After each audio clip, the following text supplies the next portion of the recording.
This is The Dime, a 10-minute dive into the cannabis and hemp industry through trends, insights, predictions, and tangents. What's up, guys? Welcome back to The Dime. As always, I've got my right-hand man, Kellen Finney here, and this week we have a super special guest, the president of Ionization Labs, Cree Crawford.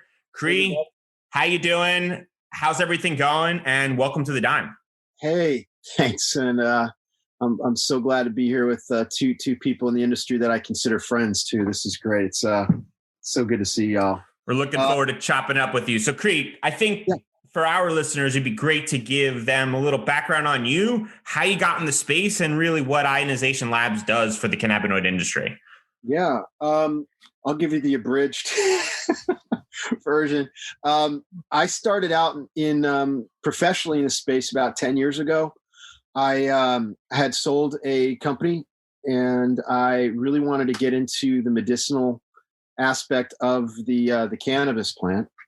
And I had made some friends in Northern California that were in the space, and they kind of took me under their wing and they gave me a really, really intense, deep learn up on the industry. And I said, you know what, I really want to do this. I want to commit to doing this. And I went out to California. I live in Texas. I'm from Texas. And I went out and I started putting together land up and down the coast. And so from Monterey County all the way up to Sonoma County, I had put together a number of properties. And of course, all within the legal, aspects of how, Prop 420 and everything in California. But of course, this was, a while ago. So the federal government still had a big play in mitigating operations. So there was a certain number of plants that you could actually grow in one location on an APN, a designated APN. So we had our collectives that we put together way under that number to be safe. But in order to do something impactful, we had to have a large number of properties. And so put together a bunch of standard operating procedures and brought together some of the greatest growers, artisan growers from around the state. And we would start donating to dispensaries all around the state. And testing started popping up about 6 years ago as a requirement for dispensaries. And initially it was like, hey, we want to make sure medicine is medicine. And I just latched onto that. I said, you're absolutely right. I love this. And let's know what the product is. So I would send samples off and it would, I waited 1, 2, 3, 4, waited 7 weeks to get a test result back. And during that time frame, I had a very large donation set up, ready to go, and I lost it. And it was really damaging to the business because we lost that donation at the time. And I said, okay, this is interesting because if I'm going to wait 7 weeks and the industry is really starting to gather, momentum, that's going to be a big problem and exacerbated as the industry expands. And not only in California, how is this going to affect the whole industry as it expands from state to state? And then I heard rumors about some of my other grow friends that were like, hey, I sent these samples in and I would get them back and there'd be 25, 28, 30% difference in the test results. And it was the same product. And so another light bulb went off in my head and I said, okay, that's a challenge too. And that's not really even science. That's almost like throwing a dart. So I took that, I kept chewing on that. And I said, you know what? I'm walking through one of my fields really late at night. There's a full moon and I'm got all the trichomes, everything's sticky on my arms. And I'm like, wait a second. I think that there's a solution out there. And I think that there's a business opportunity to profoundly impact the industry. And it's something I really wanted to do. I had a young child at the time and I'm like, I really want to do something impactful. And my other businesses that I had developed, 2 of them in the past, have been to address industry challenges. I mean, it's a good place to start, right? So I naively at the time said, I think there's a chance or an opportunity to create an in-house, in lab or in on the farm testing solution that could help support throughput and data and understanding what you've got. And I reached out to my really good friend and who's now my co-founder and business partner, who's our CEO, Alex Andraus, who's in the wine industry for about 20 years. And I said, Alex, you guys test for wine. There's this whole process, and he get it. He got it. He understood what I was trying to talk about. I said, okay, let's figure this out. Let's come up with a solution that we can bring on to farms and extraction. And extraction was really new at the time. Like I knew some of these, the pioneers in extraction. These guys are cool and crazy. And they were like, yeah, that would be great if we could test right there, just to understand and know what our product was. So the first thing we did was, what's the most volumetric test that is out there that we could build a business around? And that was potency. So potency, as we all know, in the legal marijuana industry, that's the value of the product. And now in the hemp industry, it's not only the value of the product, but it's also the legality of the product. So you've got both sides of this. So we identified that potency testing was the focus we were going to have. And then we said, okay, what are the technologies out there that were potency focused? And so GC was one. And then HPLC were the two others. Those are laboratory acceptable technologies. GC I never really liked because it adulterates the sample. It changes it from what it is to something it could be. And that just didn't sit right with us. So then we migrated to HPLC and we said, oh, great. So we raised some money and we spent our first about $1 million on developing our own little HPLC. And the whole purpose of that was because we wanted to be able to create something that we could possibly even give away. We were doing this just to control costs. Well, wow. Don't get into that space. That's where I got all my gray hair and my gray beard is getting into the manufacturing space. It was an incredible experience because now I know truly what an HPLC is from everything. But we had about 150 SKUs and we got a price point down, but we were like, what if one of these businesses go out of business? What if two of them were dead in the water? And we really at our core, we wanted to create a solution, not sell a thing. So we scrapped that and we said, okay, let's look at some of the top HPLCs in the world, the manufacturers. So Waters, Shimatsu, Agilent. There's a couple of other non-high level HPLCs that we were looking at as well. And we rented, leased, bought a bunch of these different units and we started evaluating them for our use. And we zeroed in on an Agilent platform, which was very cost effective and just a rock solid workhorse. So we went with this affordable Agilent HPLC system. And we said, like, okay, now we have to scale it. It has to be able to be used by a lot of people. Well, HPLCs and that software is that's pretty much reserved for like masters of science or PhDs. It's it's a challenging software and process to use. So we started developing our software, and a software we thought if we could get this software interfaced, we could simplify processes because HPLC can be used for a number of industries and a number of applications. But what we did was we crafted it and kitted it out to be specifically utilized for potency. So the columns that we use, methods, everything that we use is just for one application. We spent a lot of time developing out software that interfaced with the hardware operations and then the analysis of it. And we worked on a really cool UX UI to make it really simple.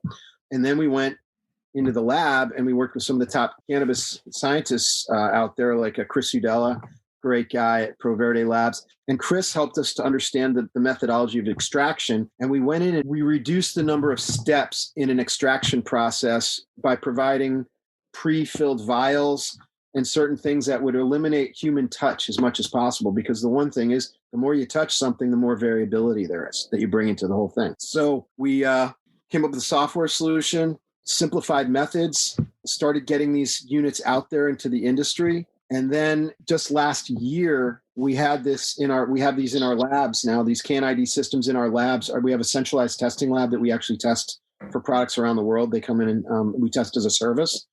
But when we got our ISO accreditation, the CannID system is the only method we have in our lab. So when ISO came in, A2LA came in, they validated our method, but our method has our software and total solution in there. So we can confidently say that we could drop these into any, centralized testing lab solution, and they could get this method approved. So we've got that top level that it's laboratory grade, and that's proven. And now you can actually bring that in-house into your lab or onto your farm. What that does is it's democratizing chemical analysis. It's bringing very high level, high grade data to people that need it the most in a timely manner. So for extraction, you can do a run and test and see what your chemical profile is of your product. And if you need to, you go back and, just change pressure, temperature, time, whatever, those are the top 3 variables. Kellen can probably correct me on that, but those 3 parameters, have profound impacts on the final product.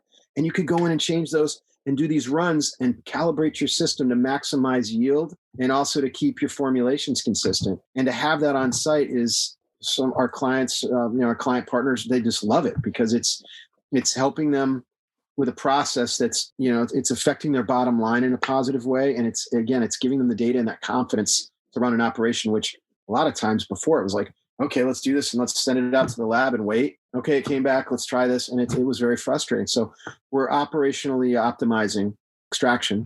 And then for the farming, we're bringing precision farming elements to that. So if you're out in a farm, as soon as you pop a flower, you put a grid. There's a standard agricultural practices. You put a grid. It's 5 points, point, center, point. And what you can do is go out and with your phone, get your GPS coordinates and put it into our software. And you can then track your cannabinoid profile over your whole harvest. And, you can track your different fertigation impacts, which are important on cannabinoid production. Topography, you can say, this part of my field wasn't doing well. I wonder why or what it did, or something's popping over here, this BG, I wonder why. So again, it's a tool that brings in data that people can apply to practical applications in their ag. And here's another thing. We just sponsored a research project called ClimaCan. And ClimaCan is partnering with ClimaCell, which is one of the world's granular weather mesh programs. So I had this on my phone and I love this app so much that I called them and I said, hey, I've got an idea. What if we took cultural weather data, about 25 data weather points, humidity, temperature, all that kind of cool stuff, and applied that to potency result. So every time we took a potency result, all of these cultural weather data points basically impacted what that chemical profile for the plant is. If they add in their fertigation information too, which is custom for the farm, we could then accelerate strain identification of success. Now, what that means is at the end of this year, when people go into ground, they're able to start recording all this weather. This website, you can actually go sign up. And when you sign up, you put your GPS coordinates in this, and it'll start recording every hour on the hour for this farmer throughout their whole harvest or cultivation and harvest. What we're hoping to get out of it is the chemical, well, first of all, the success of the crop. So they'll say, yeah, we had a great, and they're going to write up a little blurb on what strain they used. And also the chemical profile, we're going to offer that as part of this whole project. And we'll hopefully look at it and go, okay, these average weather patterns within, 5, 10, maybe 15% made this hemp strain grow very successfully. So that takes a lot of the guesswork out. So maybe if somebody else could, in the area had their weather patterns recorded, they could say, okay, well, this strain will hopefully work.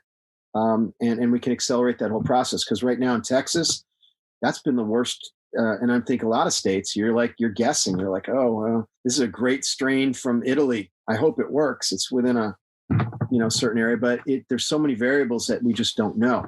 And it's, people are like, well, what's the common denominator? And I think the common denominator for us as a company is really we're a data, and analytics company. We're here to create opportunities for all the data, this valuable data to be aggregated and then apply it to valuable uses. So I appreciate being able to do that riff there because it's a lot to absorb, but we're uniquely positioned because we're a centralized testing lab that supports people that don't have their in-house testing, but we also compound that with, when you get to a certain threshold of a number of tests per month, we suggest, hey, you really want to probably put a Can ID system on your farm or in your extraction lab because it's going to be much more cost effective for you.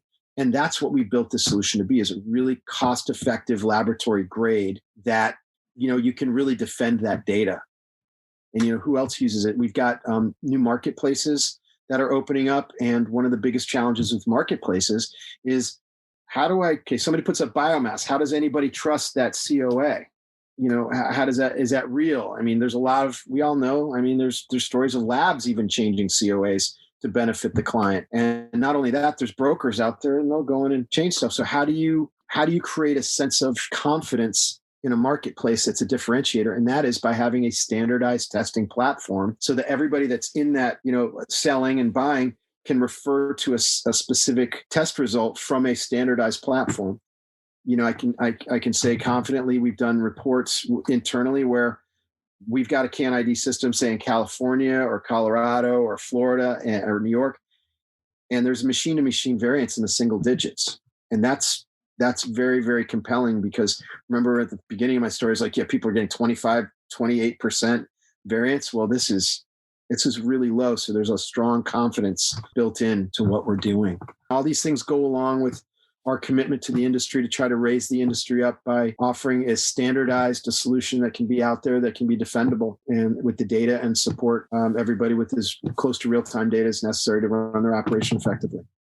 Nice. I appreciate you breaking that down for us. I think you made a bunch of really interesting points, everything from the interstate commerce, where we've seen in the news the police officers pulling over the huge trucks and saying, this is cannabis. It smells like it. We're taking you guys all in, and it ends up being hemp. And they get blasted on the news for pulling over something that should be legal. And it's just because there isn't an application to kind of validate what's going on. And there is a kind of a lack of knowledge from a societal standpoint of exactly what is legal and what is not from everything that's going on. So I want to take you back to a quick point you said a little while back about the testing. And now currently the operations is they take a sample, they send it to a lab, and then they wait. Yeah. What does the facility do in that meantime? And what does Ionization Labs kind of alleviate from that to allow for the operators in the space to kind of take advantage of that time difference? So, and I can only effectively speak to our own lab operation. We only focus on potency. A lot of labs are offering a lot of the other analytes and testing, which I think, it's a blessing and a curse. Number one, hey, they're offering a lot of other services, but potency is 69 to 75% of all tests are potency, whether it's for QA, QC, or for COA. QA, QC meaning quality control internally for ops, and the COA is for certification of analysis. For listeners who don't know. And I think one thing from a service standpoint for providing, lab services, the traditional lab services, we're totally kitted up for just doing that. So I don't think we've ever missed. We're doing 24-hour turnarounds right now. We do have a 72-hour option, but I don't think we've ever even gone anything out over 2 days. And that's, again, because we're specifically focused on that, capturing that data point and providing it to the client. Having the Can ID on site, of course, eliminates any need to send quality control tests to a lab, third-party lab. I think the best thing, Cree, would be to kind of emphasize what the benefit is of having that testing in-house versus the old way when they were sending it out and having to wait. Like, what were most clients that you talked to, what were they doing before they had this kind of analytics in-house, right? So were they sending a sample out and waiting to see the results before they made any changes to their operation? Yes, sir. Okay. Yeah. Kellen. And so in the extraction, side, which is, you're all's bailiwick. So yeah, you do a run, you take a sample, and here's another thing that comes up: homogenization. Okay. Just because you get a sample, you got to make sure what sample you're sending in, because some of the newbies would just, here, I'm going to take a sample from the bottom or from the top. They wouldn't mix it. And these oils, cannabinoids, they, in fluid, they'll start separating. So I know I just went on a dogleg turn on another subject, but these are things we learned and we share with our clients. So they'd send a sample in, and yeah, they'd wait, and they'd take the line down, and I don't know, they'd pay all their staff, and they'd just wait around for a result to come back. The result would come back. They go, okay, we need to change this. Like we shared, pressure, time, temperature, and they just have to wait. And it's stalled that whole operation. With this, you just, maybe put the line down on pause, or you could keep running. And then within, 30 minutes, 40 minutes, you've got, you've got an understanding of ballpark of what you've got. Not even a ballpark. It's down to like 1 part per million. What's your profile? And you can make adjustments from there. Calibration, of course, once you get it up to the max, the best yield, you can always dial that sucker back in and keep within that threshold that you're trying to go for. But yeah, what they did was they took it offline and they waited. in our industry, it's time is money. You're making money when you're processing. In the field, for hemp specifically, if you get a sample in and you're still growing, and what if you have 2 or 3 hot days that really stress that plant out? A lot of people don't know this, but THC is the cannabis plant's natural sunscreen. And if it's really hot and stressed, it'll pop the THC levels right, to the top of the canopy. That could be the difference between, around harvest time, that could be the difference between losing your crop because you're popping over the 0.3 or not. And so it's an insurance policy too. Let's talk about Anchor. If you haven't heard about Anchor, it's the easiest way to make a podcast. Let me explain. It's free. That's right. No more excuses. Get your lazy ass off the couch. Go start a podcast. There's the creation tool that allows you to record and edit your podcast right from your phone or computer. Once again, no more excuses. Anchor will distribute your podcast for you so it can be heard on Spotify, Apple Podcasts, and many more. Could it be easier? Even better, you can make money from your podcast with no minimum listenership. That's right. They're paying us for this ad. Thank you very much, Anchor. Download the free Anchor app or go to anchor.fm to get started now. I would say to have it on farm. We're all, during harvest season, we're all pressured to try to get stuff done because there's an influx around harvest time. But again, we had a really good year this time, and we were baptized by fire, and I don't think we let anybody down. But I have another question, Cree. Yes, sir. How much money would they save, right? So instead of, say I have a really good lab and I'm sending results to it every single week, right, for R&D purposes and kind of highlighting all those points we just touched on, is there going to be savings by bringing this kind of technology in-house and doing the testing in-house? Yeah. I am going to pull up a graph. Our awesome chief science officer is not just a science guy, he's a business guy, which is a unicorn. And he came up with a graph, and the variable was we can link it in the show notes so that people can see it and then refer to it during this point. So so would that be easier? Okay. So what you're looking at is there are three variables scenarios. So one scenario is CannID, bringing CannID in-house. The second scenario is sending it out to a lab, and we utilize an average testing price in the United States. I think it's around $69 is the average all across the industry. And then the third variable was bringing another HPLC and a scientist and starting from scratch, having them build methods, and then having that person in-house. And when you look at the graph, there's a profound cost savings by bringing a solution like we developed in, because we've eliminated all those guessing points. We've eliminated all that variability. The consumables that are provided, because we buy all this in bulk and provide them to our clients, all those savings are passed on to our clients. We're not going, all right, 1,000 syringes cost you this, and this. It's kind of like the Blue Apron of chemical analysis. Everybody in a Blue Apron, it's like, here's your meat. You got to cut it up and your veggies and just stick it in the thing. I'm a HelloFresh guy. There we go. Okay. I'll just say that. No free advertisements. No free advertisements, guys. Okay. But that's kind of that goes back to our focus is to be solutions providers, and the less amount of work it takes to actually perform the test to give you the result that you need to run and operate is our goal. We want it to be as simple and painless as possible, as turnkey as possible. I remember when we got our first HPLC out there, it's a full almost 2 days of training. Now, because of COVID, we've actually had to, we couldn't fly any of our install people. We didn't shut down. We adapted. And what we did was we created a studio in our lab that has the full setup mirrored to how we have somebody set it up in their own location. And they follow one of our techs. And we've actually done a number of successful installs with clients, and they're up and running and operating again in that time frame. But we're doing it remotely, which is having a lot of the life sciences companies going, "What the heck are you guys doing?" And they don't believe it, which is great. I guess it took two business guys that, I call it, I was naive enough to not know we couldn't do it. So I guess the power of, thinking you can do something was very, very much proven here. It was, I'm saying that very humbly. A lot of work, a lot of great people surrounded, but you have to, if you're going to democratize something like chemical analysis, the scalability is the most important part of it.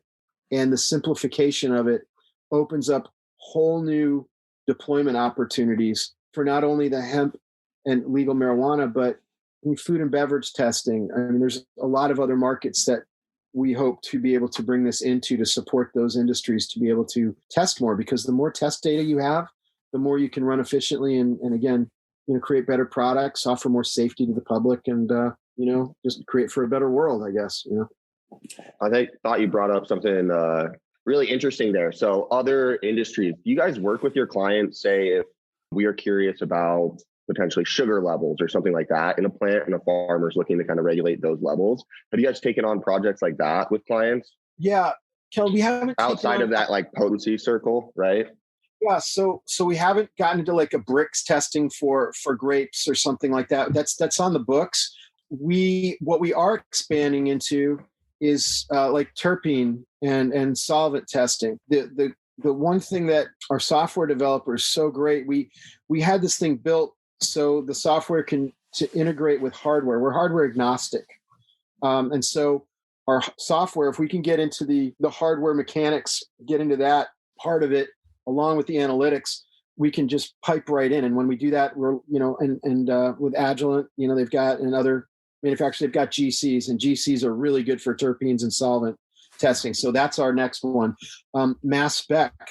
This is a big lift, but we're really excited. We've got a lab that we just partnered with in New York State. So they're going to be a full Agilent house. Again, I'm not trying to, they're great partners. And so we're going to be writing software into their current software system in order to simplify that process and pull it all together. So it would be a CAN-ID testing suite. So not just potency, but that's where our starting point was. Now we can kind of branch out.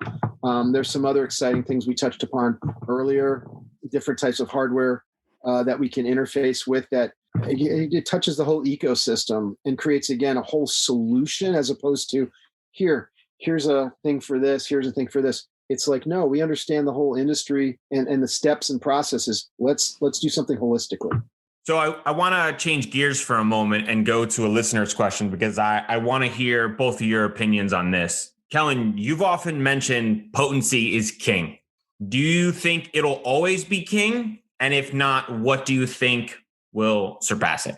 I would like to think that it won't always be king. I think right now consumers look at that label and there's a direct correlation to the effect I'm going to feel from that product based on the concentration of cannabinoids in there, when I think the science is actually pointing to it's a lot more complicated than just the presence of one molecule such as THC or CBD and the effectiveness of a lot of these products. And so if I was a betting man, my bet would be that it kind of follows more or less kind of an alcohol standpoint in terms of proof of your alcohol, right? So beer has a specific proof, and then there's vodka has a specific proof in terms of the concentration of ethanol. And I think as cannabis industry matures and consumers recognize strains more and the different effects of these different strains, I think that there's going to be a much larger emphasis put on terpene testing. That's just my guess, though. Cree? Yeah, this is a really exciting subject. I love talking. As you can hear, I love talking. I'm sorry. I really appreciate the opportunity to share all this stuff because it's so exciting. So to that effect, and to compound what Kellen said, yeah, so I see the potency, so all the cannabinoids. Then you've also got the terpenes, which is important. Even flavonoids are becoming talked about now. And we've talked about this, guys, in the past. Can you share what that is, just in case someone doesn't know? It's a secondary class of terpenes, right? So they're just, instead of like terpenes, what people think of the smell, right? Yeah. Like your monoterpenes, like myrcene or linalool, right? They're just more, they're like the next set of complexity within that metabolic pathway, right? So it's like taking two single pieces and making a double piece, right? So sesquiterpenes is typically where they fall into as a category. And then the even further category of sesquiterpenes is kind of cannabinoids, right? So you could think of flavonoids as the intermediate of terpenes and cannabinoids, and the terpenes form the flavonoids, and then the flavonoids form the cannabinoids. It's more complicated than that, but I think for a broad understanding of the listener's perspective, I think that's going to check the box for everyone. Appreciate that. These layers, so cannabinoids, terpenes, and flavonoids, it's a 3-layered data set. So you've got a multivariate data set. And when you put all of those together in a signature profile of a product or a flower, you can really start to create a true fingerprint of that product. Also, they act holistically together. You know, there's an entourage effect. We have yet to even put those 3 things together. I mean, that's what's really exciting. So, and all this goes back to another pet project that we would love to get involved with here, you know, once you know, we get a little bit more critical mass, which would be to start developing a chemotype. And so a chemotype, it would be a chemical type, and which would be based on those 3 multivariant elements. What you could end up doing is this is where it comes down to customized medicine, where I get so excited. I call this a reverse field trial. Reverse field trial, because normally when medicine goes out, they've got a new medicine nobody's taken. They give it to patients after patients fill out a questionnaire, and then there's, hey, what's the result of you taking this? Well, with cannabis, we've already got people utilizing it. It's already out there. People are already taking these products. So what you do is you go out into the field, and the reason CanID is so exciting and all the other elements within the software is you've got a standardized platform. So if you deploy a standardized testing platform all over, you've got a really confident layer of baseline data. So you don't have to worry about that. So you've got really good data. Whatever you're going to put in is going to be standardized for analysis for wherever you put this. So you deploy these solutions in, you know, universities or, you know, in a mobile Airstream lab. Like I'm in a mobile office here, and you go around the country, and you basically have people come in and they fill out a really detailed patient questionnaire. It can be anonymous or what have you, and maybe even they have a 23andMe profile, so you get a genetics you got a genetics profile of these people. Then you take the product that they're taking consistently, you test it with those 3 layers, and in that questionnaire has, you know, why are you taking this? How effective is it? You really dig down into the effectiveness of the therapeutic. And then I think what we're going to start to see is patients with these type of commonalities in a psychographic, physiological level are affected this way with this chemotype, these chemical profiles. And so at that point, you can truly put together the pharmaceutical model, but better nutraceutical, or, just more naturalized, but it could be personalized medicine. So like if I have pain, you know, and I've filled out my profile, and it's determined that somebody with my physiological profile is with something that's anti-inflammatory. Well, CBD, of course, is great for that. But maybe I'm a blue diamond number 6. That's what I am personally, and how this combination of cannabinoids, terpenes, and flavonoids affect me. I can actually now have a more broader application, say, oh, this would be good for me and effective for me. So that's next level what we can do after, you know, when we deploy, now that we've got a real solid standardized testing platform, you can deploy these and start really applying, you apply data, and that to me that's when you can profoundly impact people's lives. Yeah, that to me is so exciting, because as we've said on the show a bunch of times, when people walk into a dispensary and they grab the highest potency product because they want to get the most stoned, they're missing a lot of the components of the plan. And I think potency, while king right now, is probably more geared in a shorter term approach. And I'm with you, Cree. I can't wait for a time where I can grab a product, sleepy, hungry, extra fries, anything that's associated with something specific where you just are looking for that type of relaxed or pain relieving feel, and just kind of bringing those together, and hopefully sooner rather than later, right? I think people like you in the space and other researchers kind of gravitating towards space, and maybe the next generation kind of with the universities and studying the effects and people volunteering their time. I know a lot of people would be happy to participate in a study where they've got to consume different types of cannabis strains and be like, all right, well, like I was a little hungry here. Well, this one made me super sleepy. And I bet you there'd be people lining up outside the doors. We've seen what's going on in Arizona where there's just lines outside, people waiting to get in. Could you imagine what a study like that would be? It would just be wild. Well, we could maybe do like a crowd. It's crowdsourcing, but maybe we even, all we would have to do is collect the samples and apply it to effectiveness of the therapy, or what it did. There's so many things to do with it, but it really starts with creating an analytics solution, and there's just so many applications for it. We love the clients we work with. We hold their hand throughout the whole thing. Kellen, you were saying, have we worked in other looking at other crops and looking at different content? Well, not there yet, but our clients can call us and say, hey, we're working on a nano water, can you help us develop methods there? So these are things that are really accelerating our knowledge base that we're passing on to more and more people. Homogenization, like I was bringing up, you'd be surprised how many people don't understand that you gotta blend the heck out of a sample that you get. So when you send it to us, we're going to blend it too, because it will settle, and it's going to be different when it gets here. And that's, I think, another subject, but I think that's a reason for a lot of mislabeling of products. I don't think it's being done nefariously. I think a lot of it's being done because they are not homogenizing their products before they fill immediately. And then maybe even the testing is not being homogenized. So you're not getting the same material because, this is viscous material. These are lipids. So they're fatty. They'll seek their own level in a solution.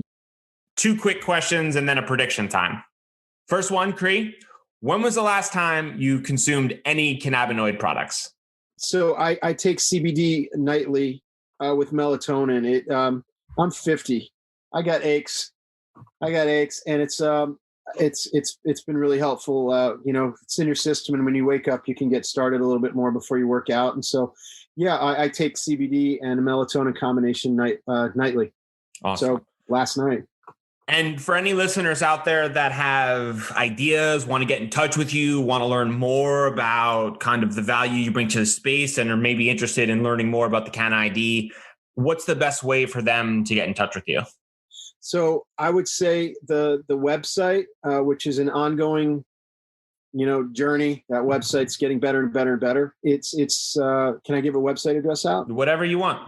Sure. It's ionizationlabs.com, www, of course, w.ionization labs.com. And on that site, it'll say, hey, if you're interested in getting tested samples, there's that little path. Awesome. Let's do prediction time. As legalization continues, what would you like to see happen sooner rather than later from a testing standpoint? We'll start with you, Cree. Wow. This is my wish list? What's that? We'll start with you. This is what you want to happen sooner rather than later. So essentially, I would like to see operations be able to test internally actually for COA. The pharmaceutical industry does it, the liquor industry does it, and I think that if you set up certain parameters, that if you have a piece of equipment that is certified to be able to provide the right results, that I think people should be able to certify in-house, and that would help really remove a huge, bottleneck in the industry. Now, the other side of it is that's just a temporary one. You still would probably have to send it out to a third-party lab, but you could at least start selling and moving the process through and saying, I have this, and it's on this standardized platform. So I'd like to see that happen. And of course, if you cheat the system, there should be, big deals to deal with that, and that should be a big problem. I also think with the full legalization, I would like to see the ability to send a certain amount of samples across state lines, if it's under a certain amount, for research purposes. And I say that because that would allow people to not have to just utilize labs within their own state. And I think that it would be really good for the industry. So being able to ship small amounts of legal cannabis across state lines for research and testing purposes, that's what I'd love to see. Yeah, I think honestly, I would love to see more consumer awareness regarding all the other testing that is required for a COA, right? I think consumers right now are just looking at potency. They pick up the label, they see the potency, and they don't understand that like that had to go through heavy metal testing, it had to go through pesticide testing, it had to go through solvent testing, it had to go through all these other tests. And I think as the industry matures and as more people enter, hopefully we get a lot more creative insight into how to display that information in an easy to digest way for the consumer, right? Because terpenes it could be 85 different terpenes and you're trying to put 85 different chemical concentrations on a small label, like it's just going to get lost. So I'd like to see more creative ways to kind of communicate the results that are also already being implemented in the space. It's awesome. I don't know, Kellen. I think less is more. And I wonder whose job is it to educate the consumer on this areas. I think I kind of side more with Cree that I want to have more in-house testing because I think that'll alleviate the bottleneck. Plus, I think it'll help from a quality control and a consistency standpoint. And I think anytime you can open up the United States from a more national level and allow people to kind of compete from a performance standpoint, I think you really drive around the turnaround cost because the ability to not ship products outside states, I understand all those legality issues, but at the end of the day, we should be looking to accomplish it as an industry and not being like, okay, like Texas can't do these things and New York can't do these things and Minnesota can't do these things. And if you want to operate, you have all these other challenges within the space like we've talked about over and over again. And at a certain point, we need to do a better job of making the industry flourish versus putting these restrictions on it because there are opportunities for growth. There are opportunities for medicinal purposes. And it starts with understanding that we have to put the building blocks in place to allow these companies that are doing incredible things like you, Cree, to continue to not only just operate in the space, but to continue to excel and to grow to help all the areas of the space. Yeah. Well, thank you. And point of reference, when I say testing in-house, it's for potency to do all the really necessary tests that Kellen had talked about, which is, the mycotoxins, all the health and safety things, because, this plant, if it's not grown correctly, there's heavy metals are very dangerous. Mycotoxins can be very, very dangerous. And that's mold and fungus because that doesn't die. I mean, you can inhale those and people that are depressed as far as, physically depressed, they can be very profoundly negatively impacted on that. So we're not going to get rid of, I wasn't trying to talk about getting rid of third-party labs. We need that without this. The potency was the way to quickly just keep commerce going. So yeah, I just wanted to make that point of reference. Cool. Well, I appreciate your time, Cree. We really enjoyed the conversation and we look forward to kind of chopping up with you again in the future. Thanks everyone for listening. Thanks guys. So good to see everybody.